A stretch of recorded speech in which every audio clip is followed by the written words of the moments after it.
Hello guys, and welcome to a new WARNO video today by me, Vulcan. Today I have for you a 2 versus 2 on 2 ways, and in this one I'm using the 3rd Armoured Division on the NATO side. I'm joined by Protosszocker on my team, who's also playing the 3rd of course, and then on the opposing side we have Mickey and Neff using the Soviets with the 79th Guards Tank Division. Let's have a quick look at what we're getting down, and you'll see that it's pretty similar to the previous video. I've got a lot of these M13 ACAVs as my initial recon that are going to be pushing up the road. Again, mentioned to the Vanguard deployment that recon units can have, and that does include the Kiowas, which do have the Hellfire missiles on them, which is very, very strong. Also, you can get the M3A1 Bradleys, which have towed 2s, very combat capable vehicles that can also push up very early towards the center of the map. So make sure you make good use of that. Anyway, in this one, I'm actually going to be having a slightly different start. We've got the Black Hawks with the aero rifles in them. I've got an engineer leader that's going to be heading up to the town. And we've got a bunch of different units here. We've got the engineers with the flash incendiary launchers. I've got a chaparral. I've also got an M1A1 at the start. Also a AH-1F Cobra with its tow. And then we have 2 M113 ACAVs moving on the sort of middle roads here. So my idea with this map on Foxtrot was to set up a pretty strong defense in this town by using a leader not only to capture the sector, as you can see we've moved into here and it's now capturing, but also use it as a radius to make the other infantry more powerful. So both of the aero rifles and also the engineers with the flash rocket launchers in there. So this will be like sort of 4 infantry units beefed up by the command unit, making them all 3-star veterancy, and they will be super strong against any attacks. And I've got the M113A3 ACAVs, which are going to be sitting on the flanks, providing me with recon information. I've also got the Kiowa here and the tow Cobra, because I saw a unit kind of heading down the road here. I just wanted to make sure I knew what it was, just double check that I'm not being flanked by a helicopter or something. Just move that all the way over to the right hand side. Now at the start over here, Protoss trying to use the Kiowa to get some hits onto these units, went very deep into enemy territory, manages to unload his airborne rifles up here. Military police getting their recoilless onto the BMP. There goes one. T-80BV going to be trying to return the favour, but the military police quite resilient inside those buildings. So the chaparral setting up in the town here, in the back garden next to the deck chairs. The crew's probably got out and is having a little rest, but the M1A1's making sure to cover out here, maybe doing some laundry in the meantime. And on the right hand side I do find the unit that was sneaking up there, which was indeed the BRDM-2. The M113 managed to take that out with its recoilless, but it did do a little bit of damage to my Kiowa, the BRDM. So I'm having to be a little bit careful there, but I allow that to potentially launch a missile into the BMP, but Neff notices. Neff is a very good player, has always been very competitive in Steel Division 2, so he certainly knows what he's doing and make sure that I can't get that HGM on target. In the middle I've got the OH-58CS, which was here to challenge the Mi-24. Not necessarily the best idea, since the Mi-24 has more health than the OH, and therefore generally wins the trades in that case. But here we have the aero rifles. They're going to be going up against the Saperi. The Saperi at close range, within 70 meter range, can use the satchels, but you can see in a forest you actually tend to engage well beyond that. So 100 meter range is the small circle you can see there around the Saperi, and the satchel charge can only be thrown within 70. So this forested engagement going in favour of the aero rifles, usually due to their number of men in that case. So only just winning there with the 2 men left. But if they can sneak into a position, get into one of these buildings, what they can do is, of course, is kill off any units coming down the reinforcing roads. And on this left side, Protosszocker has managed to find 2 Iglas just running away. Well, a squad of Igla moving away. In the meantime, Protosszocker trying to get a mutt into the center sector. Loves throwing in those command units undepended. But that, of course, gets taken out. I've got an M1A, 1HA now coming up, and I'm pretty much just building up my defense on this right-hand side, but also kind of giving me the resources to push if I wanted to. But the main priority for us right now is to kind of contest the center. So you can see I'm bringing in the Black Hawk here and also a new engineer unit, and both of those are going to be trying to get through this tree line in order to secure our side of Delta, and therefore we can then put a command unit into it. Back here I've just got a Stinger protecting my M5. More mechanized rifles and also engineers coming in from this direction. So these dragon squads, we're going to put them right on the edge, and you can see my engineer leader here, the dotted circle, is the radius in which they give extra veterancy. So all of these units, like the engineers with dragons here, and the engineers with flash, and the arrow rifles, I have them all at 2 vet on my deck. But you can see that they're actually up to now 3 vet, down here on the bottom left. You can see that their veterancy is now 3, which makes them even better than they were before. Unfortunately, the unit card doesn't show veterancy. Phantom 2 does come in, takes 1 shot, fortunately able to outrun the Tunguska. Didn't take any damage though. I think the Tunguska missile like kind of exploded a little bit early there and didn't end up actually doing any damage. That's like I think one of the cool like new effects that the AA has. I'm not sure if it's like intended or not, but I think it is.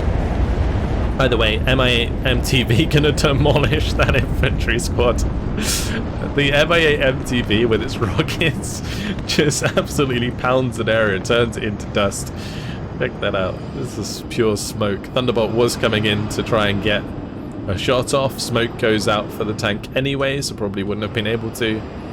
Metis gonna find and kill my M113 in the forest there. There is a unit kind of coming through here, which gets spotted briefly. I don't think I saw that at the time, but definitely sneaky moves from our opponents trying to get through towards Juliet and contest that cap. In the meantime, we've got a couple of M35 trucks moving back. Good old empty transports, sending them back to sell them. I've got to reiterate how cool this is. Like, this is always what I imagined would be the case in Steel Division 2, but was unfortunately never implemented, where when you unloaded your forces on the front line, the trucks that you brought your troops in would like automatically drive back to the edge of the map. Not necessarily to get a refund, but just, you know, instead of disappearing. In Wargame, people used to use empty transports as like scouts pretty much, and would just like YOLO them into the enemy. And therefore in like Steel Division, Normandy 44 and Steel Division 2, they made it so that when you unload from an unarmored transport, it would just like disappear.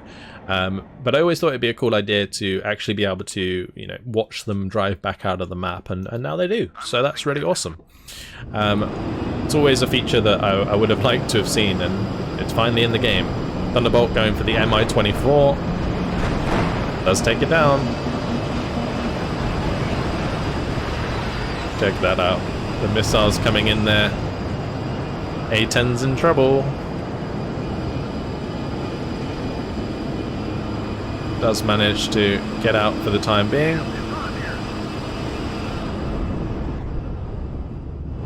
T-80 BV gonna come under fire.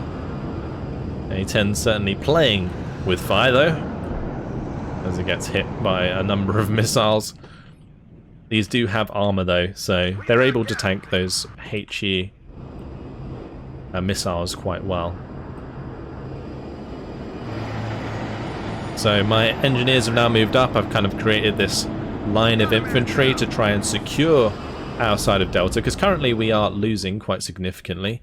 The Spetsnaz here have moved up to engage my M577 CPC, but I managed to somehow get away with that, and I think it was probably due to whoever sent the Spetsnaz forwards not realizing that they'd actually bumped into my command vehicle. Either that or they ran out of ammo, but either way, I managed to get away with that somehow, and then at a later date, I actually realized that it's been pushed out of the sector, because the reason that the M577 moved back here is because I have the smart order that automatically backs up your units when they're in range of something they can't fire back against. So, for example, if an M1A1 Abrams was fired at by an HGM that was out of range of it to fire back, I've set it to the smart order so that my M1A1 automatically smokes and retreats, which is a really, really cool feature, again, in this game. Like, there is just so much awesome stuff to consider. Mechanized rifles there, managing to pop a BMP, always good. Another dragon going through. And there goes another one. Well, it just tanked that in the front armor, so never mind. Su-24 cluster coming in. Oh, there you go. The strikes always look so awesome.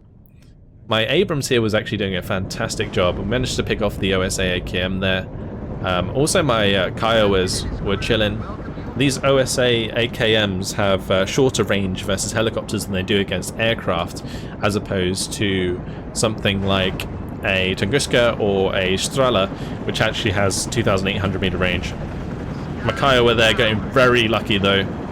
Managed to hold line of sight just enough for the Hellfire to dip and kill that Tunguska before it could fire back. A very, very lucky kill for me. Oh, there goes another explosion as the plane comes in. And there you have it. There's a destroyed plane in the ground burning over there. The smoke plumes just look so cool. They are scaled for like when you zoom out, which is why they look so big, but when you zoom in you can see the actual scale of these. And now we have the forces of Protoss moving forwards. He's got an M3A1 Bradley leading the charge for his other M2A2 IFVs. T-80BV forced to smoke as both myself and Protoss are engaging it with the M1A1. I've got my engineer leader now moving in there. Protoss has also brought up his own command Abrams, which is going to help give his other Abrams veterancy, and therefore he can engage the T-80U quite nicely that's coming down this main road. So basically all our efforts are currently going into attacking the center sector, get a brief line of sight onto the BMP-13K, use the Abrams to take it out. Oh, the juicy sounds of these vehicles is so cool. Like the main gun firing there of the M1A1, like the very cool. Anyway, got some Motostraki Metis moving up in their BMP-1Ps. They're going to be unloading into these buildings and really putting a lot of pressure in this area because the Metis is actually really strong right now. And the Kiowa just missing that BMP-1P before it unloads. Abrams does go down the M2A2 trying to get the tow onto the T-80. Kiowa going to get the kill. Protoss is doing the job. Another OSA AKM moving forwards, trying to sneak up and get into range of the helicopter, but not quite able to. I have got a supply that came in here,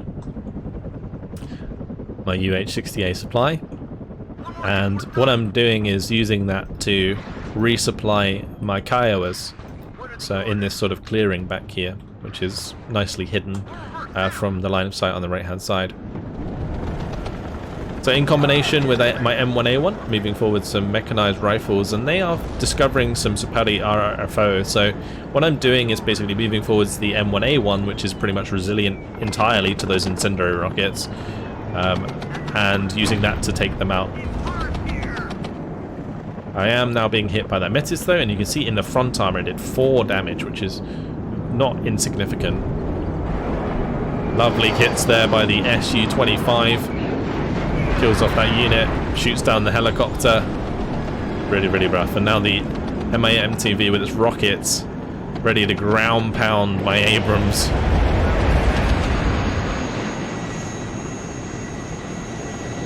Going to be taking some shots there from the OH-58 CSs.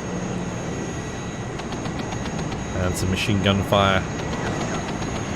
Oh, sorry, I didn't mean to move the camera, I moved it at the wrong time.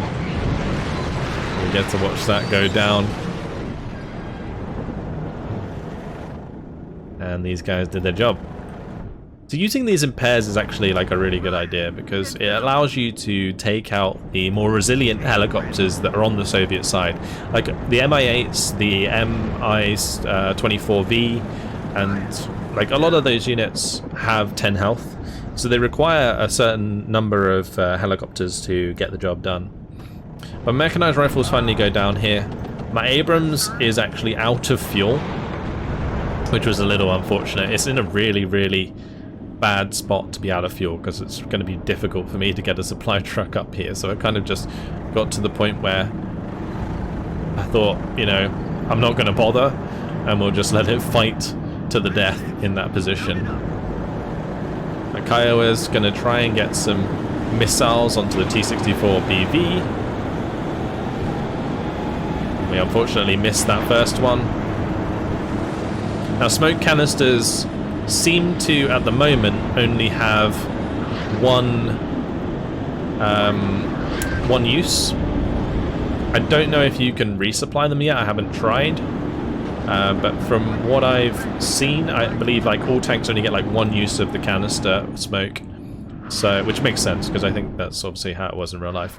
But it does mean that once they've used up the smoke the first time and they come out to fight you the second time, you can really exploit that because they won't be able to use cover, or the smoke cover more specifically, once again. So yeah, used up all my Hellfires there, killing that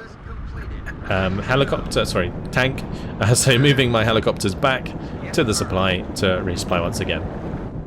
Well, they still have like one left each, but I might as well resupply them. So they're going to be landing there, giving them like shift land orders. So basically right-clicking next to the supply, holding shift, pressing unload, or pressing land, so that they automatically land when they get to the position and therefore receive the supply that they are next to. My M1A1 still somehow managing to be alive. Tow Cobra going to be moving over to try and help deal with the BMP-1P. Get all of the rockets off there, the Hydra. Now going to be aiming the ITO. At the moment the Tow Cobra is not like the fastest firing helicopter in the world. You see the OSA-AKM trying to move up to snipe my helicopters, but I'm going to be microing them back. My engineers are trying to shoot the OSA-AKM, but not doing very well. My M1A1 there, I think had a fire position order like next to the OSA because it missed so badly. Anyway, another plane going down. I mean, it never gets old. I just love watching aircraft go down. It's funny, I said to one of the Eugen devs that I actually don't mind if my stuff gets killed because it's so, like, the effects are so good. I love it. Anyway, Kiowa's absolutely big dream hit for them here. If I can get some sweet side shots onto these T-80s and do a lot of damage, but I've got to kill that OSA-AKM first. And unfortunately I kind of waste too many missiles to kill the rest. Like, they have like one left each. So we'll see if we can pick up a kill. Manage to hit the T-80, but not actually kill it. In the meantime, M1A1's moving up on the right hand side here, engaging the Metis. I've smoked my right hand side so that I can't be flanked shot by anything over here. And I'm going to continue to engage the Protosszocker Metis there. Going to take another hit though, and yeah, that's a lot of damage. Thunderbolt flying off the map there. It's like, you know, told to go back, and the MiG-23 flying up very high. Unfortunately can't follow that at the moment. So yeah, a lot of planes on this map did have a little bit of problem with the elevation, like it was a little bit bugged, but either way, that is going to be fixed shortly. It might have already been fixed, I think. So just bear that in mind. Of course, this is an early access build, so everything is a work in progress. On the left-hand side here, there is a bit of a flank going on. Some Sapling have made their way around, so Protosszocker is going to have to deal with that. But we're currently even Stevens on points. The conquest points are absolutely neck and neck. But goodbye, Toe Cobra. Chaparral's managed to repay that though. Get revenge. Mig goes down. Beautiful. Just watching like the Chaparrals like come out like that is so cool. So this is like some sort of like rocket unit that's like firing away at us at the moment with some HE rounds. Another helicopter going down there. Kiowas, they're back.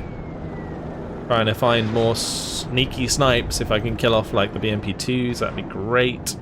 Just got to keep line of sight, unfortunately. Neff keeps like breaking the line of sight there just in time, so I'm not really able to get the kills, but managed to get that one eventually. And the rifles there going to be taking their shot, and the M1A1 following up. That M1A1 though, very damaged now. Bunch of infantry in the trees here with their APCs do get enough damage on the Kiowa to take it out. Got to be a little bit careful here, because obviously the infantry could come over and take it out if you can see that going down there all the time. But yeah, currently Delta's contested. You see the engineer leader is not able to capture the sector at the moment. M901 ITVs moving up with their ITOs, looking for the kills. They managed to take out the BMP2 there, which is quite nice. And on the left side here, Rozvedka currently fighting the mechanized rifles. I didn't really want to stop and engage them, so I just got the M35s sort of moving up to unload over here, and if those Rozvedka are still there, I can have the Abrams take them out on the way past. But this poor Jeep, it's like, run away. Cool guys, don't look at explosions. It's just like right on the edge there. That being spotted by some of the infantry probably left on this side. A couple military police I brought in to help out, but the PVADs here demolishing infantry as they come out into the open. So T-80U sneaking up behind me here with Neff. There is an Apache with Hellfire missiles, but at that close range it doesn't really have the ability to fire straight down with the Hellfire. So I'm having to use up my Abrams here. My M1A1 goes down, but my M1A1HA managed to help get the kill, which is a decent trade. Abrams here, I'm going to have to fall back since the BMP-1P is getting its Malyutka on target. Black Hawk going to be returning to base to get myself a refund. So we're still kind of like contesting this big forested area here. You can see that the center is contested. Getting some new mechanized rifles to move up and engage Mickey's infantry. Su-25 plants a HGM into my M35, which was actually probably a good thing, because these Su-25s only get 2 missiles, so if they end up wasting one on a truck, that's good stuff indeed. Check out all those missiles. These Chaparral's actually low on ammo though, so not able to continue that fire. There's so many of these Su-25s coming in. One does eventually get hit. Now BRDM's being brought up, and they're going to be hitting the Abrams pretty hard there. One's going to have to pop its smoke. Abrams looking for the engagement, but here comes the rocket Su-25. Going to be hitting the M109 or M901. My Phantoms come in to engage those Su-25s, use up all of its missiles, but then get shot down over here by the AA. Down it goes. We get to watch it explode. Awesome. Well, the mechanized rifles move through. We managed to clear out the enemy.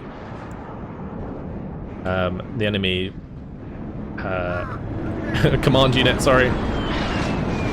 Still trying to unload missiles into the Su-25. Unfortunately, not able to. Su-25 hits me with his own missile, his own infrared, and so down it goes. Very, very quickly indeed. Bunch of decent AA on the Soviet side, that's for sure, especially against aircraft. They're not so good against helicopters. I think the Strelanet 10M is just like doesn't quite have the range to compete at the moment. But of course, might get changed in the future. A-10 Thunderbolts coming in, and they're going to be using a lot of Maverick missiles to demolish these units. Nice little A-10 train. Kiowa looking for more kills. Slowly but surely pop in transports, pop in units of our opponents. I managed to get an engineer with the flash rockets all the way up there, but it's not that ideal. If that was a military police with like a recoilless, I'd be able to do so much damage. But yeah, alas, it is not. But we're still at the +3, heading towards victory at the moment. Although it has been a bloody fight for the centre. There's a lot of craters here, lots of wrecks. And yeah, both sides losing lots and lots of units in the struggle.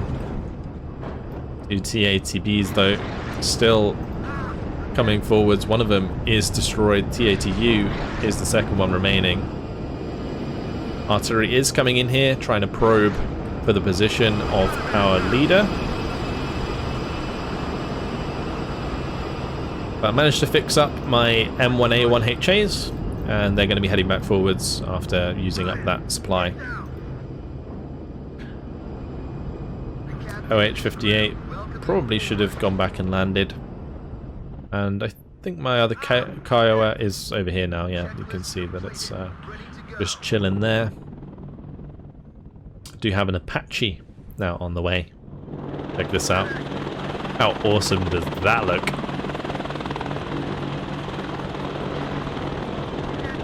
Watch it from below as it flies overhead. Yeah, it does have the 8 Hellfires, plus the Hydra rockets. Nice all-round unit. I've still got my unit up here kind of contesting, but not really doing too much. Like, it didn't do any damage, I don't think, that engineer with flash, but it did force them to kind of like react to it at least. My engineers with dragons, I finally get them to move up. I do manage to hit the BMP-1 on the left with one of the dragons, but I've got to hit it again. The BMP-2 just helped demolish the other engineers. Yeah, currently these guys are attacking the Magistralki, using their dragon to try and kill the BMP-1. And now there's a BMP-2 coming in. 3 BMP-2s. They get hit very hard. The BRDM is even getting involved. And, well, we're going to have to pull that back, or it will probably get killed off. But as I move across the road, it takes a little bit more damage, just about managed to get out of line of sight. Fire team trying to get into the cover there. T-80's firing away, but it's too late. The game is over. We tick to victory. And, well, after 27 minutes 55 seconds, 5,205 kills to 5,025 losses for Protosszocker. Lost exactly the same amount as he lost exactly the same amount as he killed, sorry. And I had 2,995 kills to 3,030 losses. So yeah, a very tight struggle in the center there. You can see that the kills and losses were very, very close. I'm not sure they quite add up, but either way, a lot of this end screen stuff still needs to be fixed up, and it definitely will be. Of course, it is early access. So yeah, let's have a look through some of these units. Like the Kiowas were really probably MVP here. Like taking out the Tunguska was probably the big kill, because without the Tunguska in the center, it left a lot of the other heavier armor vulnerable, and just enough threat that he at least had to pull them back. So that was great. The OSA AKMs have about 700 meters short range of the Kiowa, so able to take them out quite easily. But yeah, the Tunguska actually, I think, matches the range with its main cannons. So unless it was maybe turned off in case of seed. Because the Tunguska's main weapon has radar, which means that it can be targeted by seed. And there is a seed plane in the game, it's the Wild Weasel. So that might be a reason that it didn't fight back. But I'm not 100% sure on that. Regardless, the M1A1s also did pretty well for us, taking out T80U there and a couple more Protosszocker. And this mechanized rifle that I moved into the center actually took out 2 of the command units, which definitely helped us secure the victory in this one. Yeah, it was a really, really fun game. So GG, Mickey and Neff, Protosszocker, again, big thanks to him for everything he does for the community in setting up all the tournaments and stuff. Awesome dude. But yeah, really, really fun game. Hopefully showed off more of the juicy graphics and sound effects that are in this game, as well as some of the more team-based gameplay in multiplayer. I'm definitely having a ton of fun with WARNO, and I really, really can't wait till they add more divisions for us to play with. Like, already having 4 maps is really cool, and they're obviously going to be adding more of those as well. But yeah, having a few more divisions will be very nice, and I can't wait to show them to you when they do. So yeah, but that's it for now. Hopefully you guys have enjoyed the video. Make sure to subscribe if you want to check out more WARNO in the future, and also make sure to go check out my Twitch channel, where I am streaming regularly every Tuesday, Wednesday, Thursday and Sunday. I stream at 8 PM, so make sure to come along. That's 8 PM GMT, or just like UK time, because obviously daylight savings in the summer if you're watching this at another time. But yeah, regardless, that's it. Hopefully you guys enjoyed it. Thank you very much for watching, and I will see you in the next one. Goodbye.